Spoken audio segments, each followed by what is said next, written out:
Hi everyone, welcome to the Online Master of Public Administration Alumni Panel Discussion Webinar presented by the Price School of Public Policy of the University of Southern California. First of all, I want to thank you all for taking your time out of your busy schedule today to join us. My name is Lisa Michigan and I'm the Student Support Services Coordinator for the MPA Online program, and I'll be your host for today.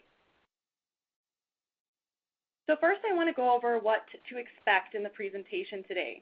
Before we begin, I'd like to review some of these bullet points. Make sure that you refresh your browsers and turn up the volume on your computer or device so you can hear the audio. Make sure you can use your media player to control volume or pause the presentation if viewing on demand. And lastly, if you're having any technical difficulties or if you have any questions for our panelists, please type them in the Q&A box and hit send. So for the agenda for today, here's a quick look at what we'll be covering. First, we're going to hear from Diane Harrison, who is a professor and faculty cohort coach for the MPA Online program at USC. She's going to share a little bit about her background with us, and she's going to be a moderator for us later on. Then we're going to hear from recent graduates, Jennifer Francis and Jessica Urena, and they're going to tell us a bit about themselves and share their student experiences and talk about their outcomes. Lastly, we're going to hear from Enrollment Advisor Matthew Smith, who's going to speak to some of the admission requirements for the programs, important dates and deadlines, and application process requirements. Lastly, we'll end the presentation with a brief Q&A session where we'll answer as many as time allows. So please make sure you enter your questions in the Q&A box as you think of them. All right, so let's get started. So first of all, hi Diane, thanks for joining us today. Hi Lisa, thank you for having me. No problem. Do you mind sharing a bit about yourself with the audience? Not at all. Hello everyone, my name is Diane Johnson Harrison, and as Lisa mentioned, I'm currently a professor and cohort coach at in the USC Online program, Online MPA program. A little bit about myself. I have a master's degree in social work planning and administration, and what followed was a 40-year career in the nonprofit sector in management and leadership in organizations like the Urban League, United Way, and Planned Parenthood. In fact, my last position was as the CEO of Planned Parenthood Golden Gate in the San Francisco Bay Area, where I served for 18 years. In addition, I volunteered in various nonprofit organizations, mostly organizations that related to HIV and AIDS and women's reproductive health and rights, and those related to girls in our community. I also had the opportunity to develop a program with Pathfinder International and the Ethiopian Evangelical Church Makana Jesus in Hosanna, Ethiopia, around women's health, where I did worked with that particular project for 10 years. It's an honor to be here.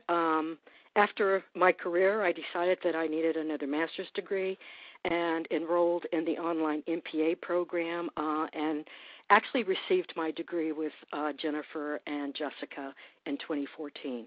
It's an honor to be here, and I look forward to talking to all of you. Thank you so much for sharing your background, Diane. Now I want to hear from our first alumna, Jennifer. Hi, Jennifer. Thank you, Lisa. Welcome to all of you. My name is Jennifer Page, and I'm currently program manager with the Safety Net Foundation. I graduated with a master's in public administration from USC in 2014 through the online program, and I also received a certificate in public policy the same year from USC. I have worked in healthcare for about 12 years now, first at Kaiser and now with Amgen, which is a pharmaceutical company. And I, like Diane, also volunteer for several organizations, but mostly in mental health care, NAMI and the American Foundation for Suicide Prevention. While I was at USC, I also had the opportunity to publish several works, which are listed here, and you can find out more information about some of the opportunities that you have to publish on the USC website later on. So welcome, and I look forward to being on this panel and sharing my experiences with you. We look forward to it. Thank you, Jennifer. All right, so now I want to hear a bit from Jessica. Hi, Jessica. Thanks for joining us today. Hi, everyone, and welcome to everyone who's looking to join the USC family. My name is Jessica Ureña, and I am a double USC degree holder, so I definitely like USC. Fight on. I received my BA, and I just completed my MPA this past summer, 2015. I'm a native Angelino, and I've been working in nonprofit management and fundraising for 15 years, primarily in the arts and in education. I just started about a month ago as the Director of Donor Relations at the Museum of Latin American Art here in Long Beach. It's the only museum in the United States dedicated to modern and contemporary Latin American artists. I'm also very interested in how technology impacts the sector.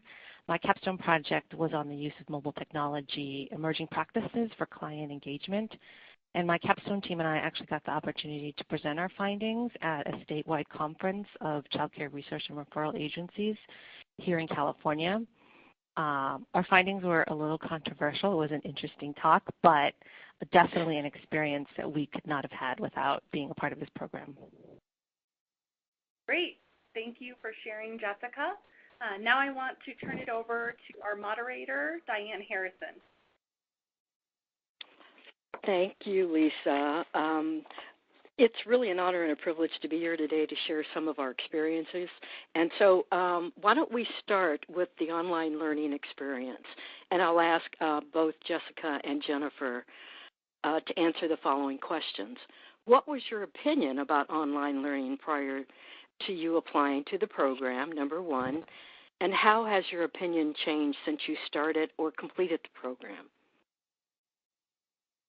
I can definitely start answering that question. This is Jessica. I'd never been in an online learning environment prior to this program, although at the time that I started, I was actually working at a local college, so I knew about it from the admin perspective. But the USC name definitely gave me some comfort in taking a risk on this program. And now I tell everyone I talk to how you can definitely get a high-quality, high-touch educational experience online. Jennifer? Thank you, Jessica. So this is Jennifer. I actually had the unique experience of doing homeschooling in high school, and so I had already had the experience of learning on my own in certain ways. And so online learning for me was something I gravitated towards. I got my undergrad in online learning. And then when I went to look for a master's program, I was looking for a program that I could both continue to work my full-time job and go to school and meet my own educational goals. And I also wanted it from an accredited institution with a good reputation and a good public policy school. So for those reasons, I gravitated towards USC's public policy online school because I already had experience in online learning. For me, it was a perfect fit. Thank you both. And let's move on to our next question. And I think both of you kind of answered this, but I'll ask it again. Why did you decide to enroll in the online MPA program at USC? For question one. What kinds of projects were you free to explore as a student? And number three, please elaborate on some of your personal experiences with individuals and team assignments. And we all three of us know that there are quite a few of those team assignments. Thank you, Diane. Yes, so I'll start. This is Jennifer. I decided to enroll in the online MPA program because I needed the flexibility to continue to work in my field, but I also wanted a higher education, and this fit with what I was looking to do. The projects that I was free to explore were very broad, maybe even broader than I thought that I would step out of my own comfort zone. For example, my final project for my master's degree was working for the California Department of Insurance and an elected official, Dave Jones, and having to have a public meeting where we actually went over the results in a public forum with a task force and the California Department of Insurance. So I got to do things that were in my field, but most of my projects ended up being outside of my field because I was working in a group or assigned to a project with a team where it broadened your perspective. It gave you tools that you didn't necessarily have in your comfort zone. And then, if you think that you're getting through this particular program just as an individual and I can do everything on my own and I'll make it through, you may have to rethink, because a majority of projects that you work on will be some sort of team collaboration. Just like the workplace is going to a place where you have shared spaces and you have workplaces of the future and everybody works together in a collaborative way, this program, even though you are physically confined to your own state or your own space, you have the broadest perspective of people and experiences and age groups in this online program, and you will work in teams quite a bit, regardless of time zone, regardless if somebody lives in Hawaii and you live on the East Coast. You will be working together, and you will find ways, creative ways, to work together to get these projects done on time for your professors. Perfect. I can echo a lot of what Jennifer just said. I wanted to get my MPA, but I didn't want to stop working and go back to school. So the online program just offered the most flexibility. And I think that's the same for the majority of people in this program. Most of us are mid-career and looking for professional development in an academic setting. And there's definitely a lot of flexibility and faculty support to explore projects that you're interested in. And like you said, Jennifer, in your field, but expanding or broadening your perspective and knowledge. One of the things that I was able to do, one of the projects in the finance class was I did a financial analysis of the organization that I was working with at the time. And I shared my final report with my executive director, and she loved it, and we ended up turning that project into a report that I got to present to my board. So right away taking information that I'm learning in the classroom into my work environment.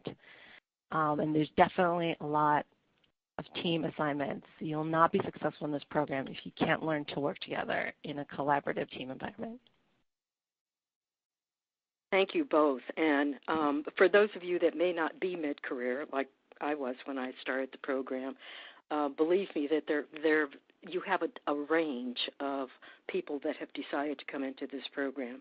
So you may be late career or even retired and decided that you wanted to do something with your life after a long career in a particular area.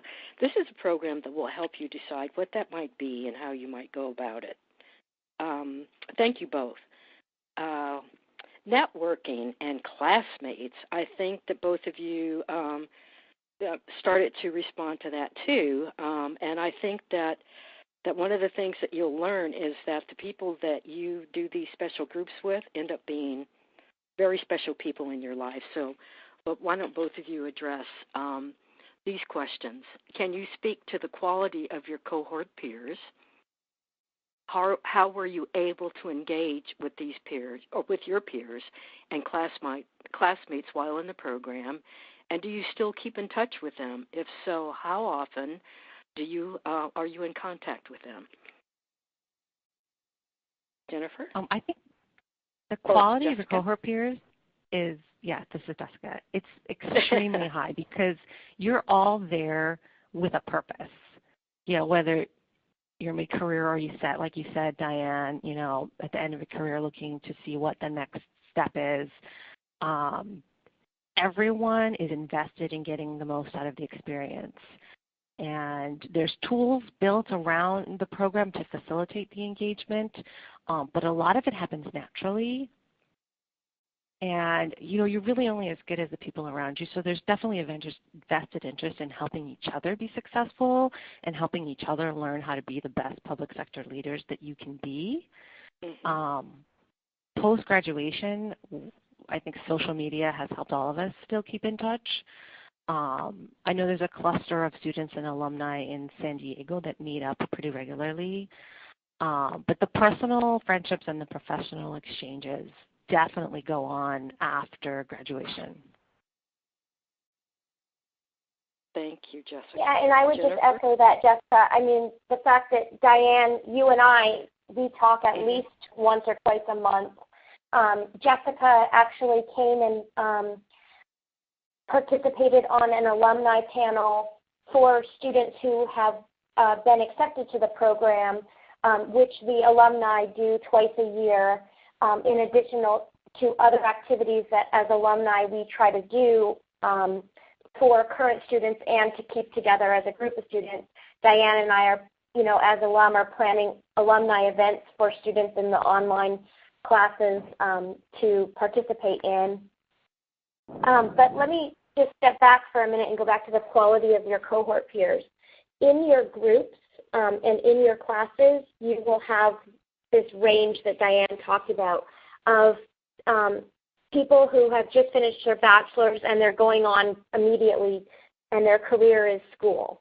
And then you'll have people like Jessica and I who have, we have 12 to 15 years of experience in our field, and we came back to school for a master's degree to increase our prospects or to go to another career.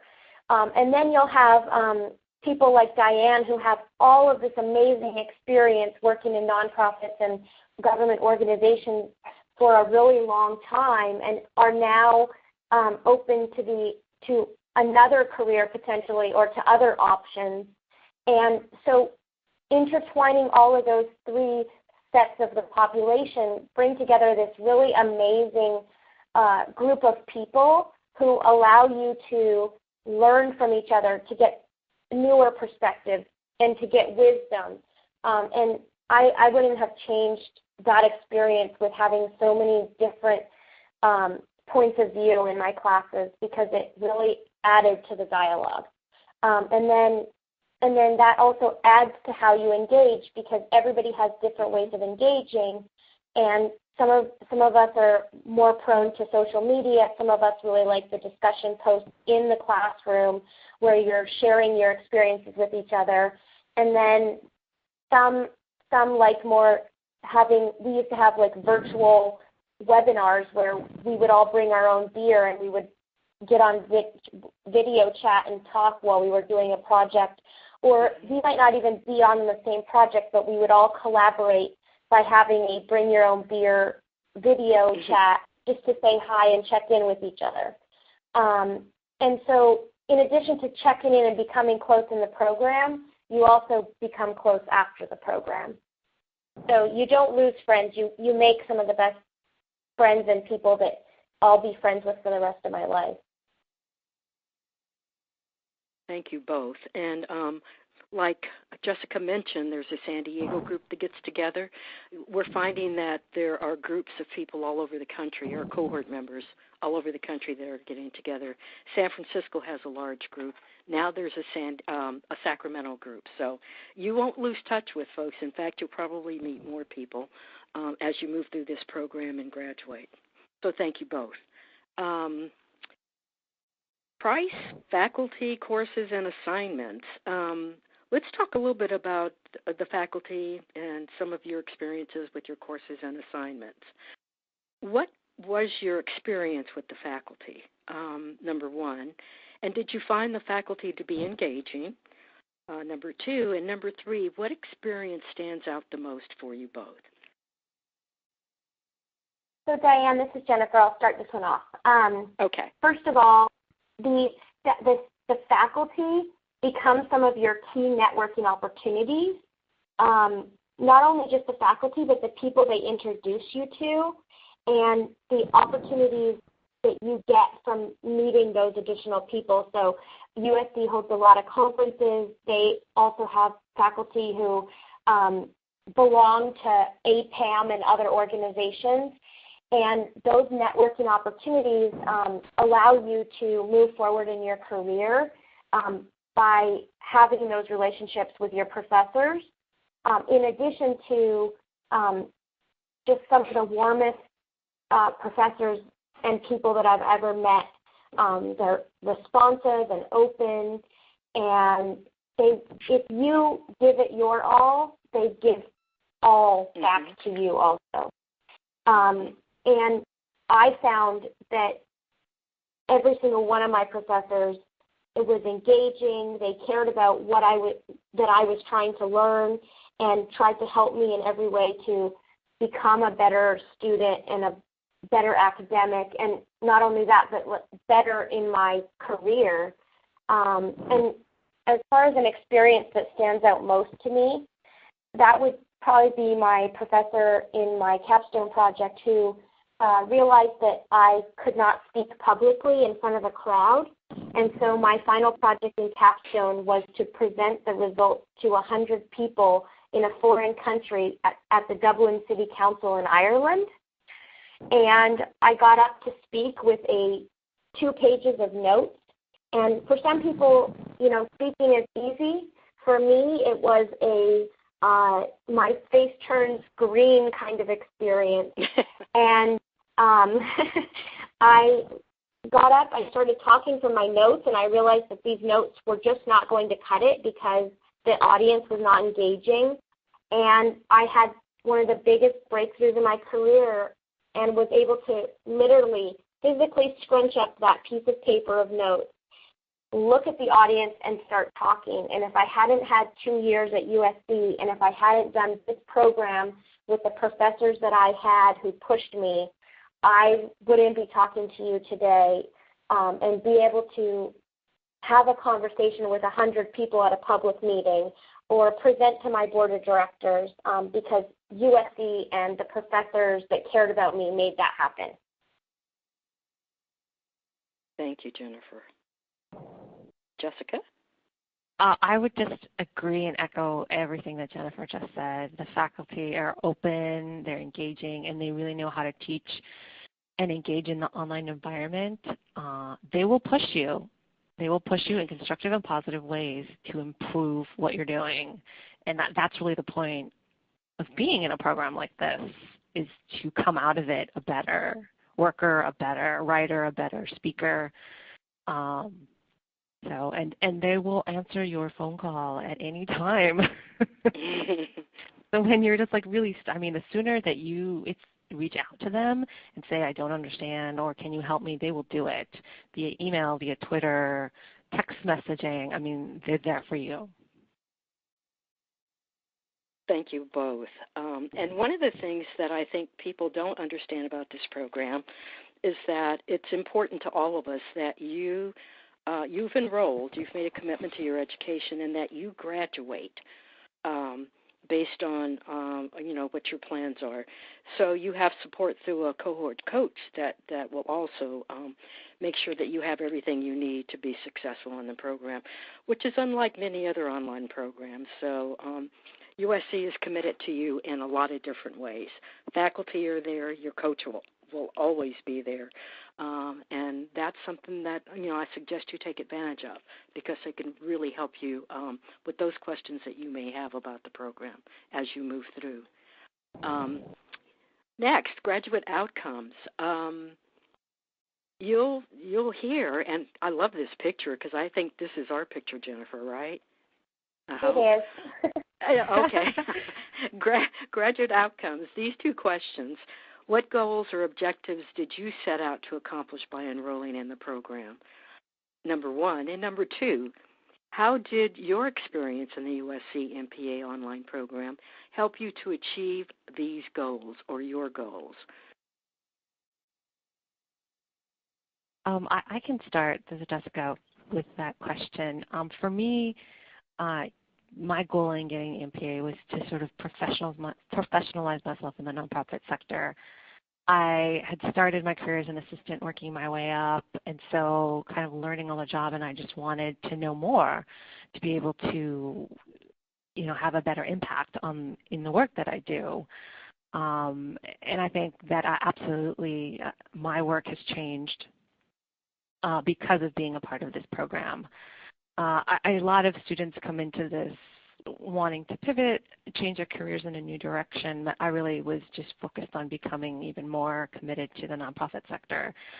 But the USC family is real. When you're out there job searching or even looking for someone to do a project on in one of your classes, if you see that someone went to USC, online, on their profile or whatever, you can reach out to them and you will get a better response than, anybody. And so because if someone, if any one of you called me and said, hey, we want to do a project on your organization, I would open the door, and that's a real thing, and you get that as a student and as an alumni. Mm-hmm. Thank you both, and thank you for your response. Oh, Jennifer, did I miss you? That's okay.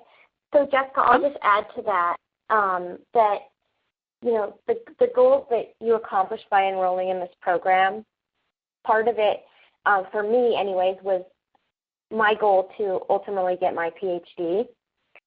And so right now I've actually applied for a PhD at USC and am waiting for to hear back if I got in. But this was a stepping stone for me to higher education and to, like Jessica, being more committed to the nonprofit space and staying in that space for a really long time.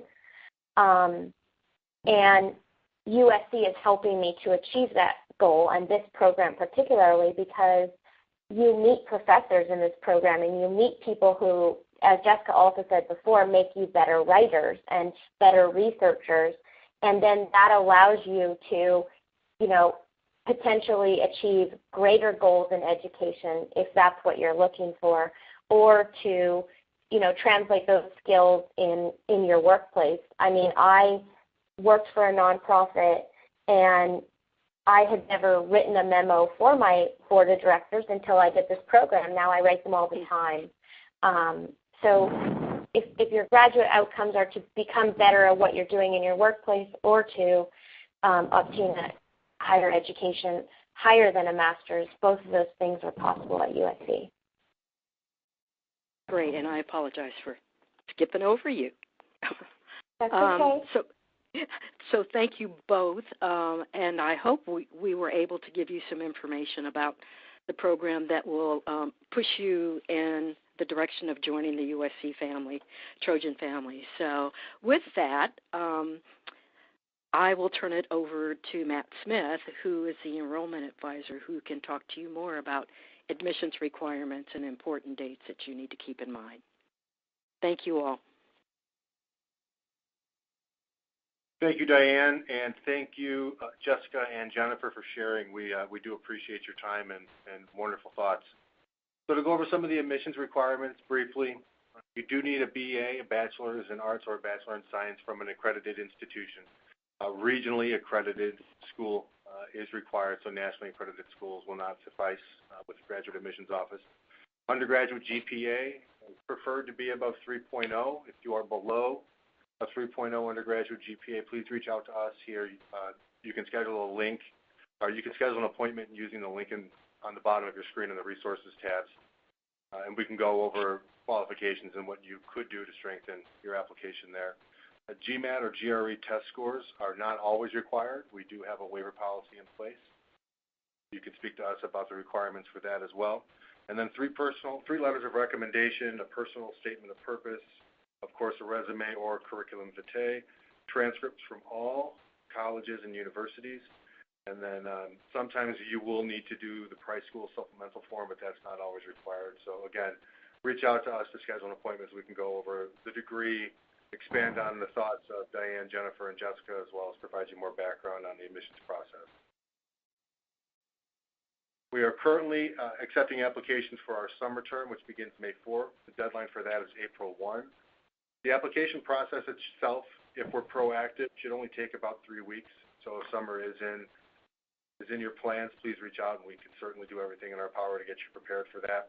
After application and acceptance, you'll work with student support and Lisa Michigan, who spoke earlier, and us to prepare you, be comfortable with time management and the technology and registration and course materials, et cetera. So we are also accepting applications for the fall 2016 term.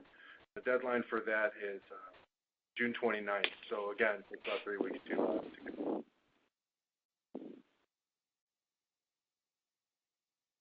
We will now get to the question and answer section here. If you do have a question and haven't already submitted it, please use the box at the bottom of your screen. Okay. We do have a question for the presenters. Jessica, Jennifer, whomever wants to take this. Since you've completed your degree, what is the one thing that you may have missed by going and doing your program online? Is there anything you feel you've missed by doing your program online?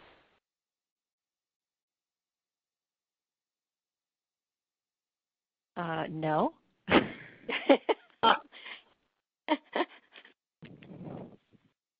I think Jessica, I can answer that, I think. So, and I think I'll answer it with a no, there's nothing I missed, but here's why.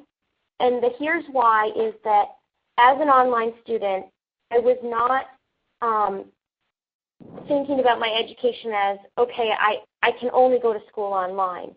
USC has international labs that you can also participate in, and there are a certain amount of seats for online students. So you are not, just because you don't sit at USC doesn't mean you're not part of the Trojan family. It doesn't mean that you don't have a lot of the resources that you have on an on-campus setting. It just means that you're free to live in any other state except for California and still get the benefit of a USC education.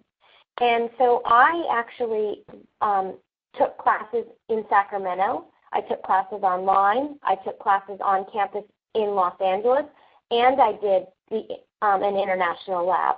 And all of those things together allowed me to have that full experience. Another thing that's really awesome that Diane is going to be at on Friday, actually, is the Bay Area Policy Forum.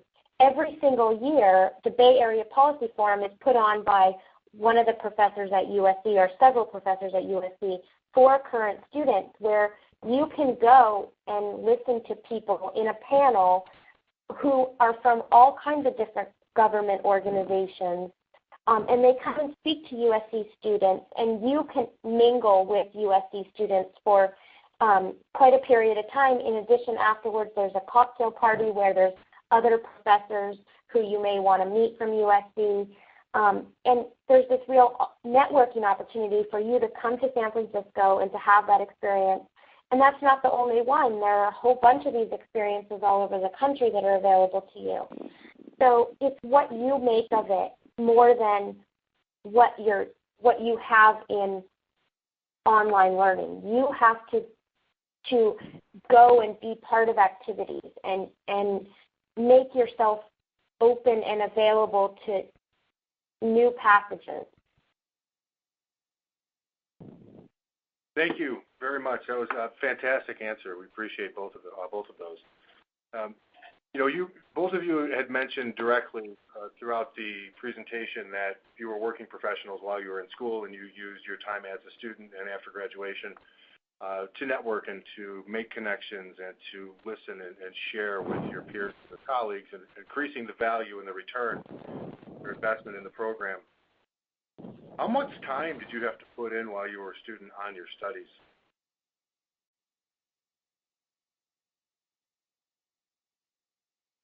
This is Jessica. I can start answering that question. It is a significant time commitment,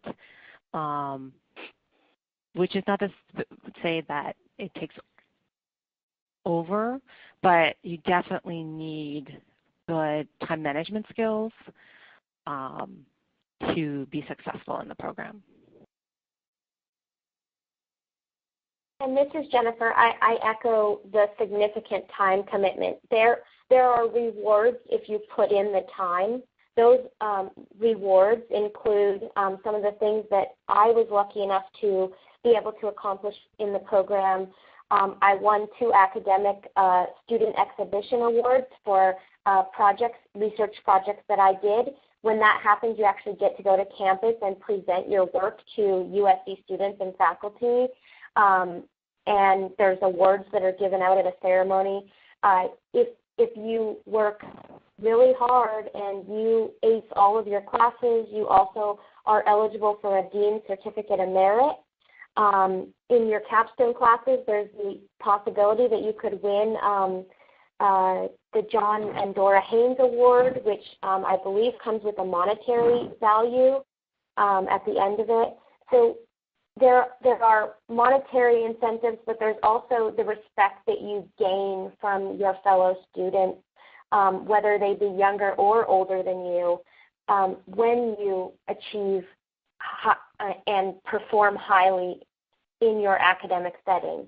And believe me, the people around you, when they see that you show up to meetings on time, that you do your teamwork, that you meet your commitments, that you're posting before everybody else and you're posting things that add substance to the conversation, they begin to respect you. And after the program, those are your networking peers. Those are the people that you're going to sit next to in class who someday might give you your next dream job, or they might know somebody who knows somebody. Everybody in my classes, there were so many people who were executive directors of nonprofits and who had worked in very highly respected positions within government, and everybody knows people. And those opportunities, basically think of it as a job interview for 2 years, and every single assignment you do, the better you do on it, the more people are going to want to call you afterwards and say, hey Jennifer, I have a job for you. And can I also add one thing? Oh, go ahead. Oh, I was just going to say, this is Jessica. Even though Diane, Jennifer, and I think all started in the same year, 2013, I graduated last summer. I walked in May and did my capstone in the summer because I was doing the full term and then I just moved to part-time. And the USC advising team absolutely helps you to navigate that. If there's things going on in your personal life that you can't do 8 units in a particular term, they will adjust your schedule so that you're still graduating on time and working through the program. And this is Diane. I just wanted to say that time management is absolutely important. And one of the things that you'll hear when you come to your first residency, you'll hear from the coaches that have been assigned to your particular cohort, and they will give you suggestions about how to do that time management. And one of the things that you'll learn is that in managing your time, you have to manage all of your time. That includes your studies, your family, your work, everything, because that's the only way that's it's going to go smoothly for you. Fantastic insight, and I think that you've all provided some fantastic context to what it means to be a student in the online environment, from personal responsibility and time management to the support you'll receive from faculty and staff. So, I'd again like to extend a very well-deserved thank you to our panelists and to everybody who participated today. If you have additional questions or think it's time to apply, reach out to myself, Nathan Shrimplin, Bradley Bringle. We are all advisors for the Price School working with Master of Public Administration students in the online space. You likely have already received communications from us or are in contact with us. So follow up, please. That way we can help guide you on your journey and help you get to where you want to be. This concludes today's webinar. Thank you again, and have a great day.